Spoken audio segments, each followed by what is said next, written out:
Hey everybody, Melissa here.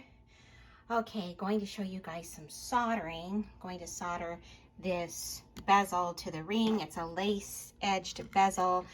The way I prepare it is, I scratch the surface to give it some grit, some gripping power of both the ring and the lace edged bezel. So there you go. I know you're oh, there's Chloe. All right, you guys are probably wondering when I ever work. So I thought I would show you a work activity instead of just the engineering the track for Chloe. Although we did get that track done pretty well. There's my hammer. I'm still working on trying to get my pegboard looking nice, but I have trouble because I collect things like old clothes that we might not give to Goodwill. I think of the workshop and I make rags out of them. And then, of course, we've got some great copper rods. As a matter of fact, when we looked at this house, when we had to move, one of the first things I wanted to see was the workbench. And was so happy to have this, but as you can see, had to extend it. So extended with this part right here. And my workbench doesn't just store my great copper pieces and my work area for my copper rods and wire. Got some nice thick gauge. Look at that. Oh, can't wait to work with that again. Okay, anyhow, even in these drawers, I've got scrap and such. It's awesome, right? Both drawers.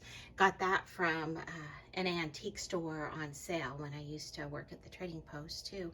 Anyhow, clearly, Mom's workbenches have become like a catch-all. I got our kids' toys here. But I'm going to be honest, part of why they're there is so I know where they're at, because that truck is so much fun, but it just, the charge doesn't hold the charge very long. We need to take care of that. And then of course I like to garden, so some of my gardening stuff when we switched from indoor to outdoor and yada yada. Still got some great stuff like the press, more flower stuff. And then these little flower tins that were meant for gardening when I'm not using them for gardening. Look at these great, these are like workshop Q-tips and they are awesome for cleaning out crevices and stuff. Speaking of Q-tips, that is how I cleaned the metal. Well, you want to clean your metal before you solder, obviously. So after I scraped it up, gave it some grit, I used a regular size Q-tip. No need for these great monster Q-tips, but used a regular size and with some alcohol. I did that inside first at my, well, it's not a workbench inside. I wish it was, so I could hammer in there too, but that might be too noisy for the family. So it's a workspace area. I guess someone told me because they were dismayed that I would dare use it as a workspace, because I guess it was meant for a butler's pantry and they would have used it to, serve out their their drinks and cocktail hour and all that fancy stuff that I don't care about. So my what did they call it? A butler's area inside is another workspace, and that's where I did the alcohol cleanings. So I didn't have to, since alcohol is, flammable, don't have to have it out here because I'm going to light up the torch for this. I do have a small torch, but small torches, what fun are they? Come on, we need to light up the big torch for this, right? All right, so speaking of work, in between my Chloe time and my listings, working on the business part online, I did start some, after I got that track configuration right for super traffic flow, I might add. We got the curve just right. Okay, enough about that. Anyhow, I did start the food. I prepped the food. I went out to the herb garden and I got, some fresh herbs to put with some chili beans, some pinto beans, and then I got the rice prepped in the pan, all set to turn on, doing about 4 cups of rice so that I can make beans and rice. But wanted to tell you guys that I started up the beans, combination of beans with some garlic powder, onion powder, my fresh herbs from my garden like the basil, oregano, and I'm going to make up a fresh salsa. The fastest, you can use fresh tomatoes, but the fastest way I found is I'll use like a can of diced tomatoes with the green chilies in them if possible. If not, just with some herbs or something. And then I put them in a tiny blender with with some fresh red onion that I do, chop up a bit into some, at least, quarters or something, maybe smaller than that, maybe eighths.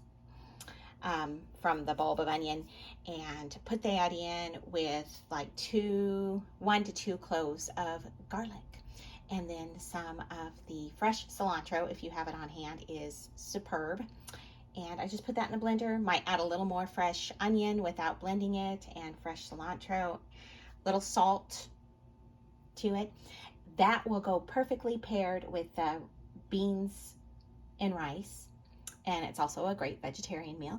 And then I'm going to probably put some into the bean mixture, but also have it available for people to put extra on. And then people like to put some cheese, maybe some fresh avocado on it. Just delightful. Okay, enough of that, because this one was supposed to be about the soldering.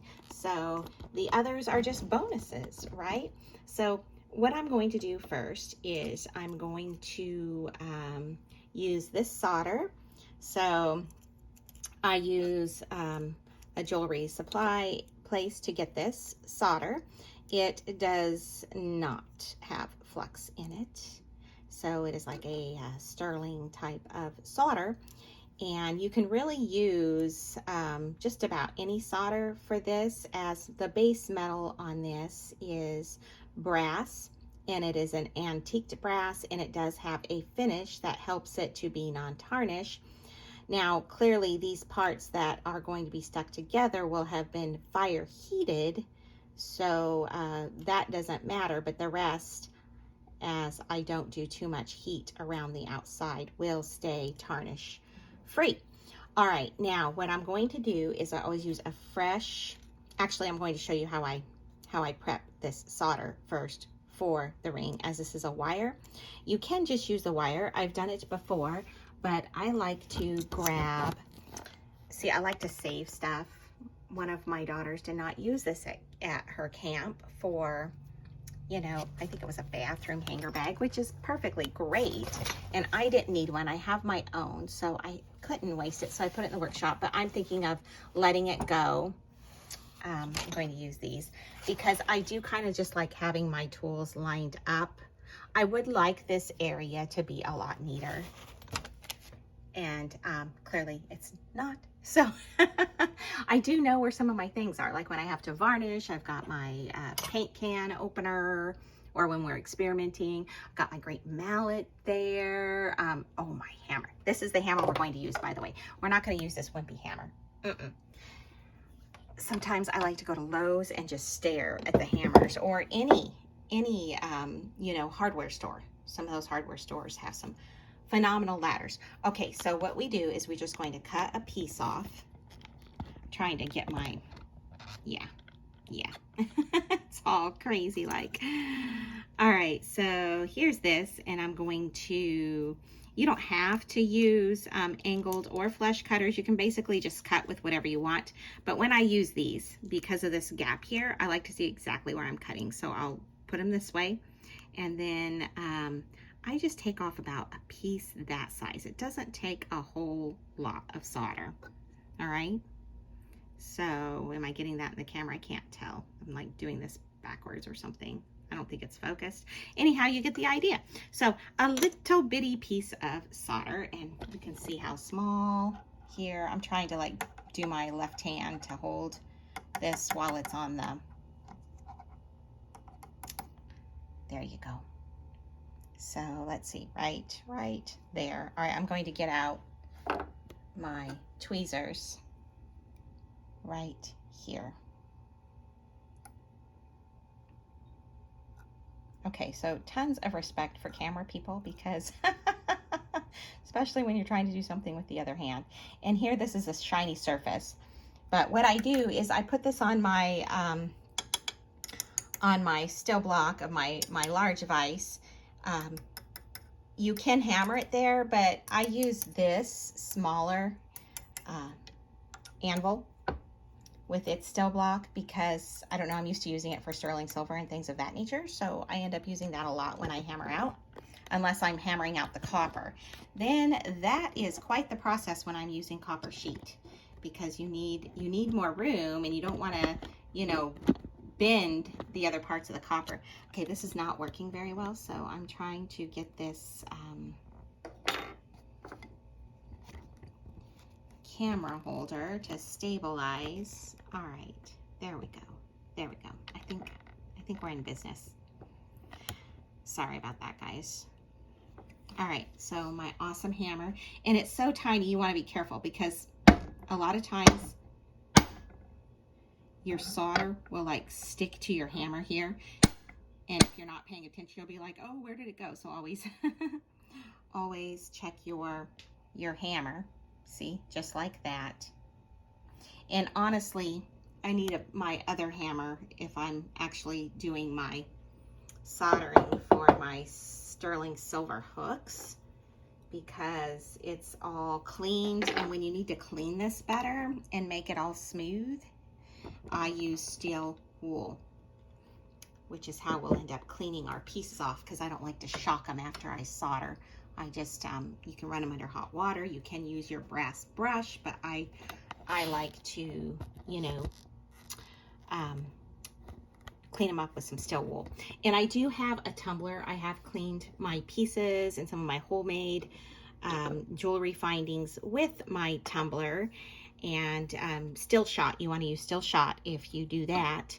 But a lot of times I make each piece individually anyhow, so I'll just stand there and clean it by hand. All right, so my torch, it's just a regular strike torch, so nothing fancy. I hope I have enough gas. I believe I do. I can tell I'm getting low, so let's hope that I've got enough for this job. The last few jobs, I've thought that I was going to run out. I even did a patina on a sign for a client not too long ago, and I thought for sure it would run out, and it did not. So let's just see if it will make it again. Oh, the other tip is you don't want to touch anything. This canister has always had a problem, so it doesn't like sit there very well. You don't want to touch anything to your piece that might have soot or grit on it. So I like to get like I think it's in here, like my steel wool. No, my steel wool is gone. Okay, oh, here it is. I see it. See, other people use my workspace and they don't always put it away. Okay, this seems gritty. It's not as fine as my steel wool, but it'll do for now. I love my steel wool. But what you want to do is take a piece of it, and yeah, you can tell it's not the tiny stuff because of how it's breaking off. But anyhow, you just want to like get that nice and clean. And a lot of times, if this has been sitting out for oxidation, I do the same before even cutting off that little piece. You want to keep all dirt, grit, any grime out of your, you know, your metal that you're trying to solder. Now, remember, solder flows towards the heat. So, you want to get the area that you're wanting attached very hot first before placing your flux and your solder. What I do for my flux is I always use just a clean toothpick. I don't know if that is coming in. I can't tell. Yeah, I pick up my flux. You can, you know, get them at a jewelry supply or even a hardware store. I use my hardware stores a lot. I love my hardware stores. All right, so as you know, because I love to stare at the hammers, not every time, okay, I'm not that crazy, but when I get a chance, or if I'm in the market for, hey, I would like a new hammerhead. All right, so I'm lighting the torch. I guess I could have shown that. It's just, you turn it, okay, I'm gonna do this over, and I'm going to see if I can get this to like tape what I'm trying to tape, because I don't think it's showing everything I want it to show, so we're gonna, which is going to take me a little more time to do this. I also do something that my mom would die if she knew I did it. I hold my lit flame canister up by my vise instead of turning it off, because I don't want to turn it off. I want to keep moving. All right, I'm going to see if you can, yeah, I think you can see that. All right, so you want to turn this until you can hear it. So it's going, you know, counterclockwise. So you want to see, can you hear that?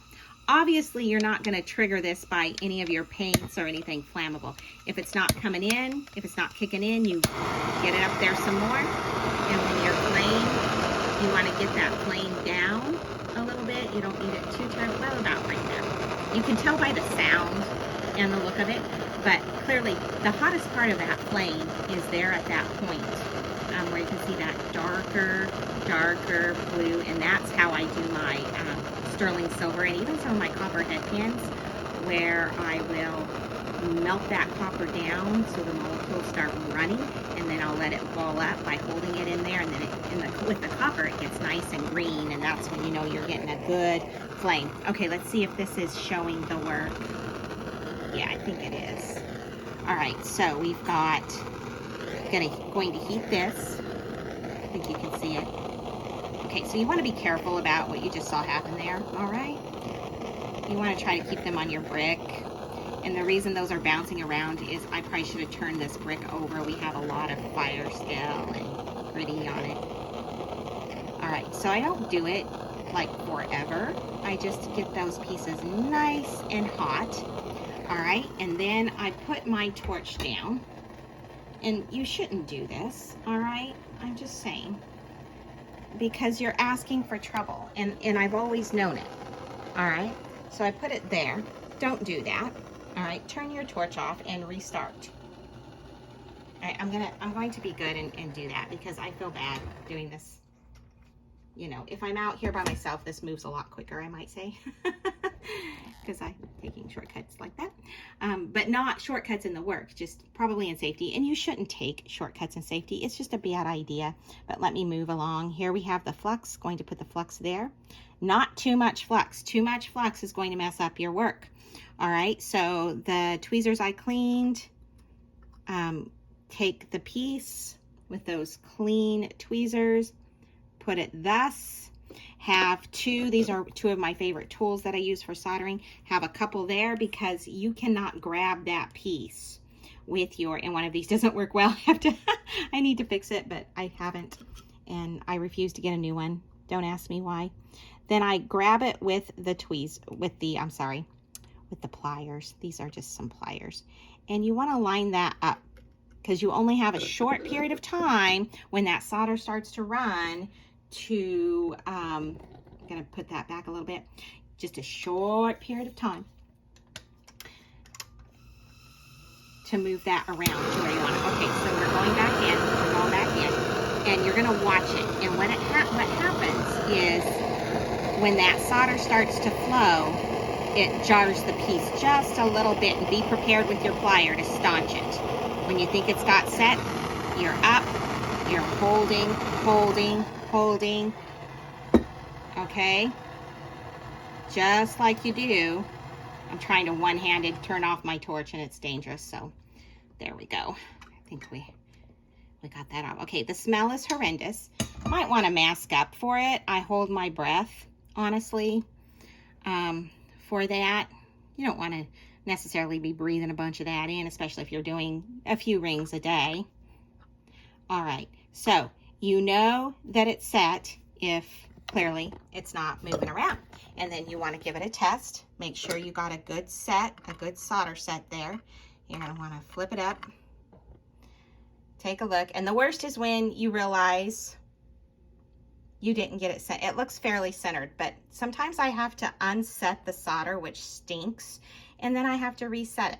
So I'm going to show you a very quick way. It looks pretty good. It's not cool. I don't shock my metal, so I'm not touching it. I let it cool down naturally, and then I clean, you know, just for a few minutes, and then I take it in when I can handle it, and I rinse it off at the sink, maybe you know, brush it off with some steel wool, and then I clean it all up with the steel wool dry. Yeah, I'm going to have to actually reset that because that is off center, I can tell right now, and that really stinks. So I'm showing you another way that you can hold your work. Like you could hold the ring base there between your fire bricks. Clearly you're going to have to be careful because just as you saw some of the sparks dance off of the fire bricks, you've got a crack here. But that's another way. Then you're soldering down from the top of your basil setting instead of the bottom. I use it the opposite way so that I don't affect the finish as much. Oh, look at that beautiful patina. Now that's the kind of patina I get in some of my signs. And I'll provide like a bright finish, which I love. I call it the modern bright finish. And then it's got all those gorgeous, gorgeous color tones. My bright finish on my copper. And then I have a old world finish that's muted a little more, even more rustic. All right, so I'm going to put this down a bit. I'll show you how to unset that because I'll be unsetting this and doing it over. And when you do it over, you should re-clean all of your stuff. All right, but on this one, I am able to do this pretty quick. So I'll show you. You're just going to get back in there with your flame. Have your pliers ready. Never forget, you cannot handle that metal. You shouldn't be handling it or touching it barehanded because it's going to be hot. You will sometimes see it move or hear it when it unsets again. And then, there we go. That's what it looks like. All right? All right, I'm going to let you guys go, and I'm going to get that sucker back on there straight as can be so that I can put my setting in for a client's order. And it's going to have a beautiful Dragon's Breath fire opal in there. And those are made over in Europe by glassworking artists that have been doing it for generations since Victorian times. Okay, so great talking with you guys. I hope you have a wonderful day and consider having something vegetarian for supper. Maybe, you know, once a week, 2-3 times a week. It's not a bad idea, right? Okay, thanks for listening to me, guys. I'll give you one last awesome shot of that copper and that great truck. But that copper, whoa, right? It's really beautiful. It's gorgeous. Okay, have a great day, guys. Bye-bye.